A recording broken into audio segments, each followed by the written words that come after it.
Hello, friends and neighbors, and welcome to episode 54 again.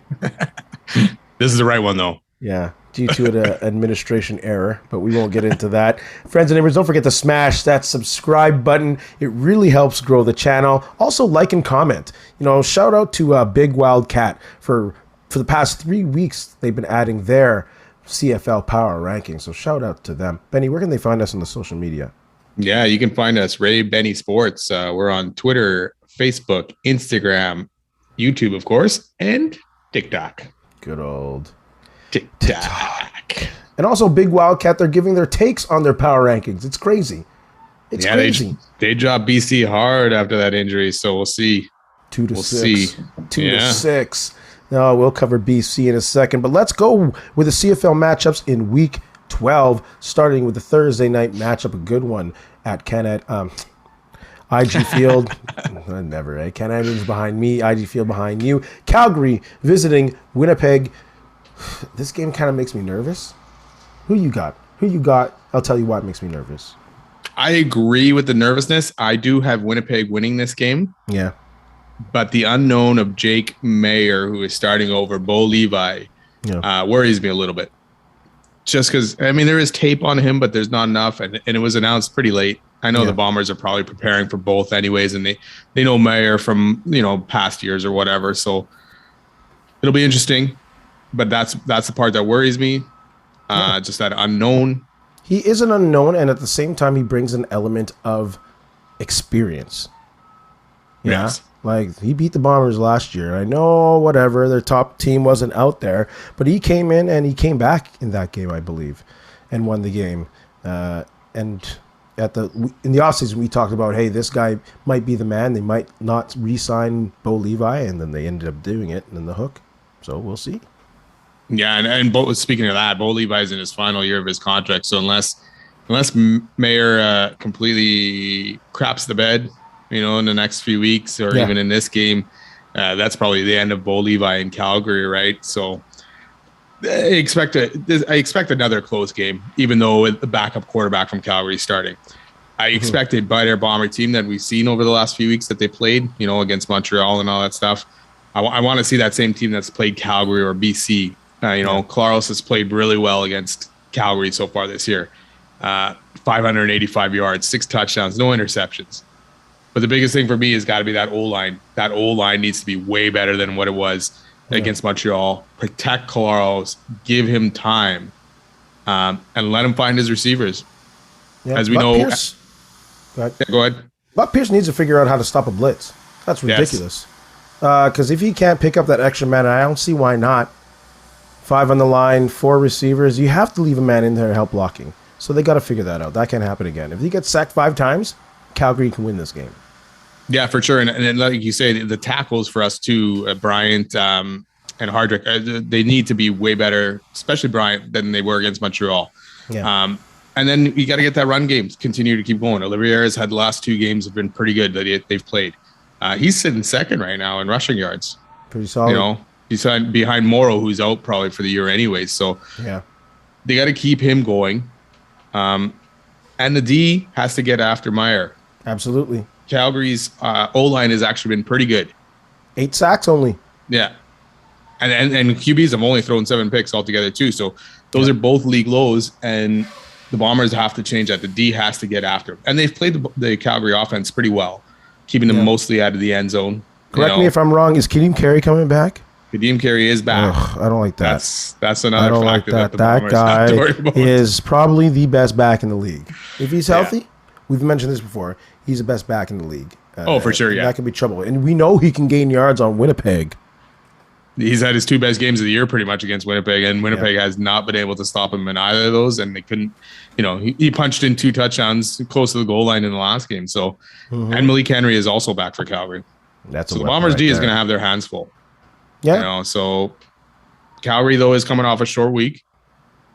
So maybe that'll help. They're traveling, new quarterback in there, but the D for Calgary is going to have to step up and keep this game in there and keep Calgary in there. Sean Lemon, man, that guy is he's 4th in the league right now in sacks, 6 sacks. Yeah, and he just cracked like Did he crack the top 10 all time recently or something like that? Yeah, something like that. Yeah, and he's just an underrated guy. Like, he's been around forever, and I know he's done some terrible things, or he doesn't have that good past kind of thing, but he's just underrated, doesn't get enough recognition, and he's just quietly sitting there high up in the sack rankings. Yeah, I'm concerned that if this is a close game, we might feel missing Janarian Grant. If he's not up to playing, he wasn't on the depth chart, so I'm assuming he is not playing. No. And it's no disrespect to Jamal Parker, the rookie out of Kent State. No disrespect at all. But that's going to hurt on special teams if he's not playing, and that could be a difference maker in this game, actually. Yeah, that's a big loss, Grant. I mean, anytime he touches that ball, there's that excitement that he can take it back or have a really good return, right? So yeah, it'll be tough, and hopefully Parker can, do part of what Grant can do and get the Bombers some good field position. But also losing Greg Ellington, he's out now. He's out on the 6-game injured, so he's out for a bit. Time to let him get healthy, playoffs, whatever, right? But it's a big loss, and another thing for the Bombers I need to see is more Dembski. Where has Dembski been? Yeah, there's not enough of him so far this year, and that's another thing for Buck that I want to see him use Dembski more as a weapon. Yeah, he never really got into the groove. He missed, how many games did Dembski miss? 3, 4? Yeah, something like that. So he's never really gotten to the groove, and I do put that more on Buck Pierce than Dembski, unless Dembski's not feeling 100%. Yeah, always a possibility. They won't say, but we'll see. And I don't think the Bombers are going to lose 2 in a row at home. That's not going to happen, especially after the bye. No, that's not going to happen. So despite my nervousness, I also am going to take the Bombers in this matchup. Yep, I'll agree with that.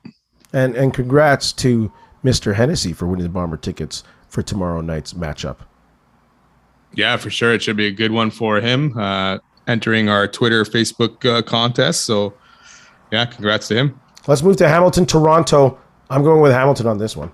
I like how they're trending. Yeah. This matchup is always hard to pick. I feel like you say that every week. Yeah, man. This game is... Well, actually, no, I usually say it after they win. But they lost a heartbreaker this last week against Montreal. But they're still making those same mistakes that they're doing every week, right? Yeah. I am picking Hamilton as well because I don't. So what you jawing about? You picking Hamilton as well? Then get out of here. Give me trouble. See, I have to. This game to me, I can't pick these games. I keep getting them wrong. I'll pick Hamilton. Toronto wins. I'll pick Toronto. Hamilton wins. I can't get these ones, man. So I'm gonna go with Hamilton. Even though Toronto's at home, I'm done with McLeod, Bethel, Thompson. And I'm done with Dinwiddie's almost getting to the point to me where I'm almost done with him and his offensive play calling and all that kind of stuff. Yeah. The only thing that both these are going to be good in this game. Yep. So it's up to what offense is going to be making the least mistakes. And Schultz actually looked pretty good last week. I don't know. Evans is practicing, but I don't know who's starting. I don't know. Is he starting? I think Evans is starting, and he better have a short hook, but it makes no sense. I don't know what's going on. You mentioned Ottawa last week being disappointed with all their signings. The past couple of weeks, you've mentioned that. Something's got to be said about Toronto's disappointment in their signings. Of course, Andrew Harris, him being injured. Jagari Davis is not playing, the big acquisition they got from Hamilton. And, of course, Brandon Banks. Yeah, and Brandon Banks and Harris, those are you went to after 2 older guys, paid them good money. And, Harris, unfortunate injury, but Banks has been non-existent all year. Yeah. And to get it going maybe against his old team is probably the time to do it. But I think the biggest factor to me in the fact that Ottawa and Toronto, it's coaching, man. I don't think either of these coaches are ready to be head coaches. Yeah. And Dinwiddie, he just makes way too many mistakes. The one good thing for Toronto in this game is that McLeod Bethel Thompson has actually played pretty good against the Hamilton D so far this season. A lot of yards, a couple TDs only, but they're decent at home. They're decent at home. They love BMO. They do. I don't, but I'm still not going to take him. Simone Lawrence is also out. He's back on the injured list for 6 games too. So and Braylon Addison's out, and Van Zyl is still out, and I'm still taking Hamilton. I don't know. I don't know. When it comes down to it, usually, when I have no clue what's going on with these matchups, I'll look at the line, the battle of the trenches, because I love watching that noise. Mm-hmm. And I just like Hamilton's D-line to dominate Toronto's really weak O-line. I think that'll be the difference maker. Yeah, and that's for sure. That is the biggest thing, and that's what came to haunt Toronto last week almost against Calgary. The pressure that McLeod Bethel-Thompson was getting into. And then he started just chucking balls wherever, and it led to that interception for the touchdown. So I can see that where Hamilton's D-line definitely. Toronto almost has to almost follow what Montreal did last week in the quick passes if they can, but we know McLeod Bethel-Thompson's not a quick passer like that or enjoys that stuff. So it'll be interesting. I don't know what's going to happen in this game. I'll pick Hamilton too, but good God, I'll probably be wrong. Hamilton needs to win his game.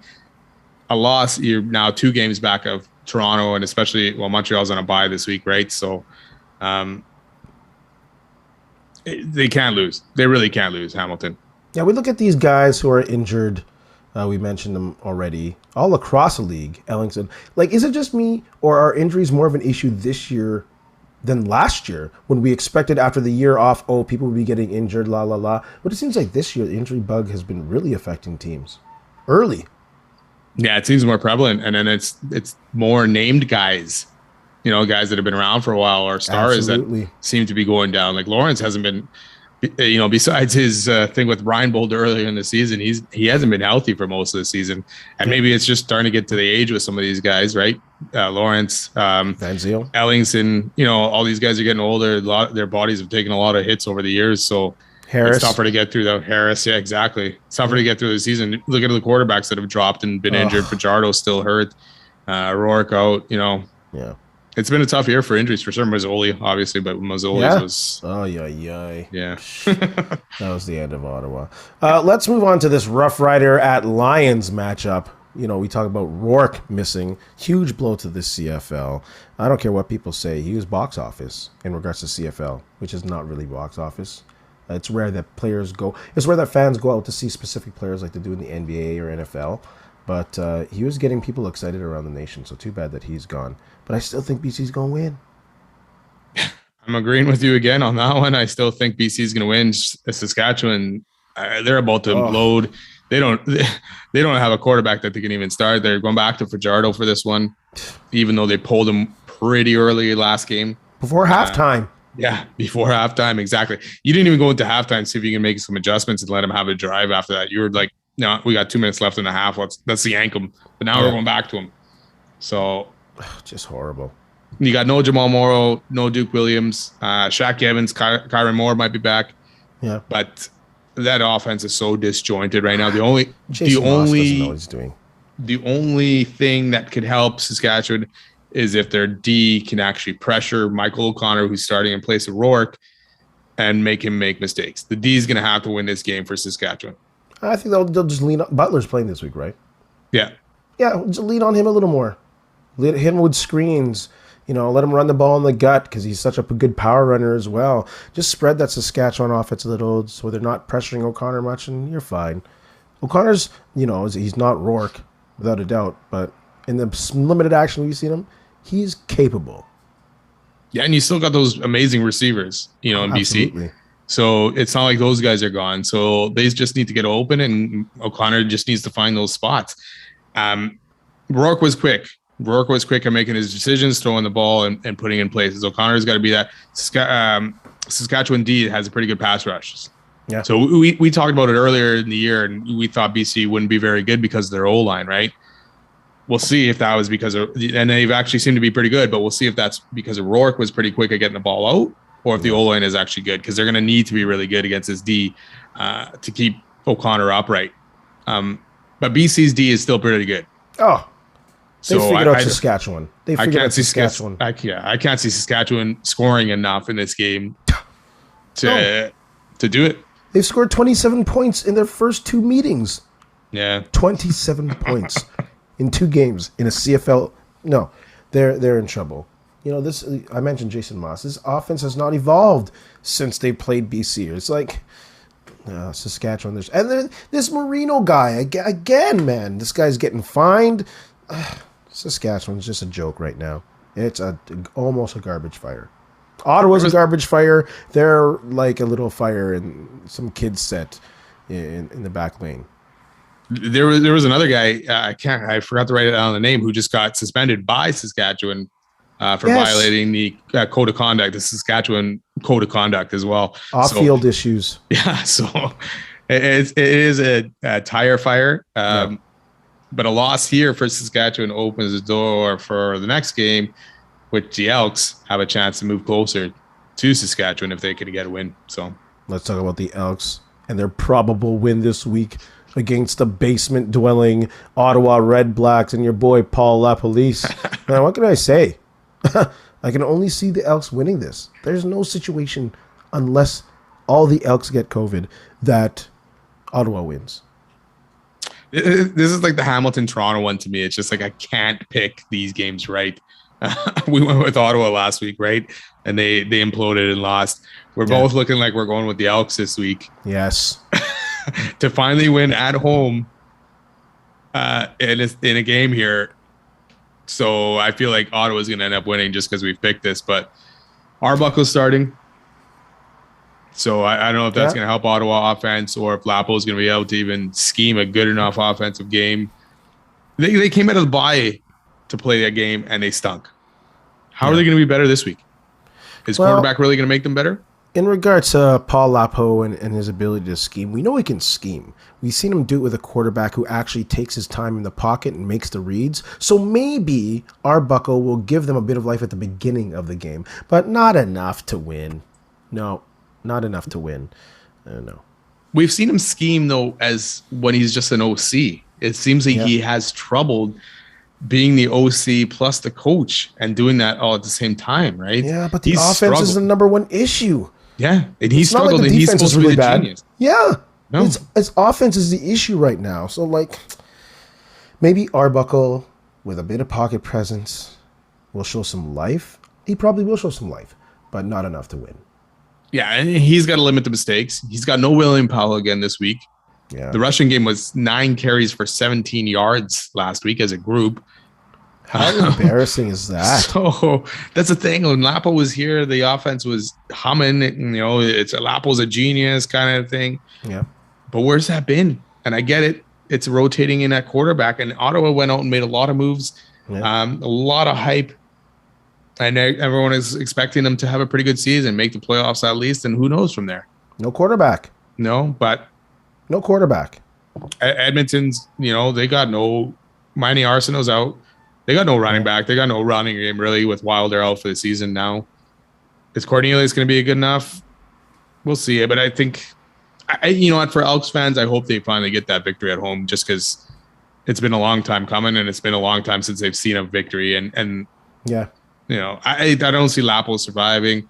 Maybe he survives the year, but he's definitely probably going after that. Which sucks. It'll be nice to see Edmonton get a win. They're like a storied franchise, and they've had the past a real horrible 3-4 years, maybe even 5.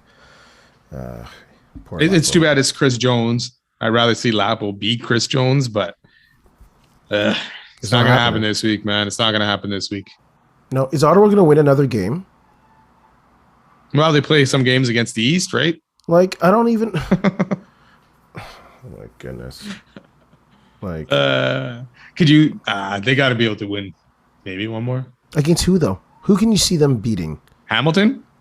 No. Toronto? No. I mean, they beat Toronto once. Yeah, that's it, though, I think. They're not going to get any better. They need a quarterback.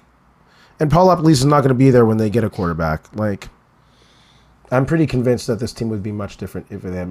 Like, the quarterback play in this league is ridiculous. Derek Taylor had a post on Twitter where if you take Caleros out and Rourke out, the rest of the quarterbacks are throwing 70 touchdowns to 73 interceptions. Yeah, and that's terrible. And that's bad for the CFL because you need these quarterbacks, right? That stinks. That stinks. I already seen something today. I can't remember where I saw it, but about Dane Evans possibly being in Ottawa next year kind of thing. And I'm like, so I don't know. Yeah, and that's bad for the league, man. And it sucks because Mazzoli got hurt because you were expecting to see what he could do. But even before he got hurt, besides those 2 Bomber games, like he was struggling. They weren't getting touchdowns, really. Yeah. They had a lot of yards against Bombers, but no touchdowns, really. One, I think, right, in the first game. So maybe Bo Levi will be PLP's next Caleros? Bo Levi, I doubt he is going to retire. There's no way he's going out like this. There you go. Go to the nation's capital and win one with Paul LaPolice. That's not going to happen. Yeah. But there's no way he's going. Like if Mayer starts to light it up and has a wicked season to end it, that's the end of Bo Levi in Calgary.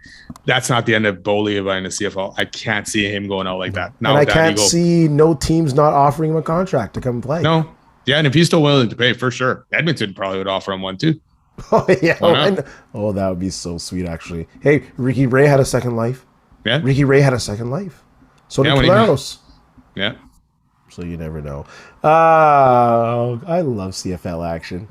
Friends and neighbors, don't forget to put your picks in the comments below. Give us a like if you agree with us. If you don't, tell us what's different. Benny, you got a brickhead of the week? I do, and it goes back to the CFL and Garrett Marino. See? Clown, this guy is. You know what? I was thinking, like, do I give him another one? You know, he's just had one a few weeks ago, but I'm just like, first game back, gets fined undisclosed amount for a terrible hit on BC's old lineman there. Didn't get penalized for it, but you watch replay, it's like, okay, man, like, what are you doing? Like, you talked about the remorse and you talked about, hey, I'm not going to do this kind of stuff anymore. And then the first game back, you do it. CFL dropped the ball on this. Saskatchewan's dropping the ball on this. And this guy, and the thing that worries me the most here coming up is that Saskatchewan is playing Winnipeg in a couple weeks and over 2 weeks. You know, and they play him 3 times to end the season. It's just like, is this guy going to go after Claros? Is something going to happen to Claros? Yeah. The CFL is going to blow it here if this guy's taking out quarterbacks left and right. Absolutely. Absolutely. If he even tries something, I hope the Bombers beat his ass. I hope Hardrick gives it hard to him. Yeah, for sure. What a clown. But yeah, Marino, you're my brickhead of the week, man. Yeah, well deserved. Well deserved. What a shame to the Marino name. What a shame. Exactly. Let's go from brickheads to shoutouts. I'm going to give a shout out to Selkirk's Tegan Purvis, who won her second gold medal and third medal at the 2022 Canada Games at Niagara, Ontario. That's amazing. Yeah, that's awesome. 2 golds and another medal. And this is in the pool. That was actually pretty good in the pool. I think other than a triathlete from East St. Paul, all the other medals are in the pool. So shout out to Team Manitoba at the Canada Games, getting medals in the pool. Yeah, right on. Go Bisons. The Bisons, yeah? They gotta be. I guess so. Yeah. Benny, you gotta say anything to the friends out there? You know what? Thanks a lot for listening. Thanks for entering the contest. Stay tuned because we're probably gonna have some more in the future. Don't forget. So follow us, subscribe. So keep in touch, and have a good week. And to steal the famous words of Ed Whalen, in the meantime and in between time, that's it. Another edition of Ray and Benny Talk Sports. Hey, friends and neighbors, don't forget to check us out online on Facebook, TikTok, Instagram, and Twitter at Ray Benny Sports. And don't forget to check out our YouTube channel. Leave a like, leave a comment, tell us what you think.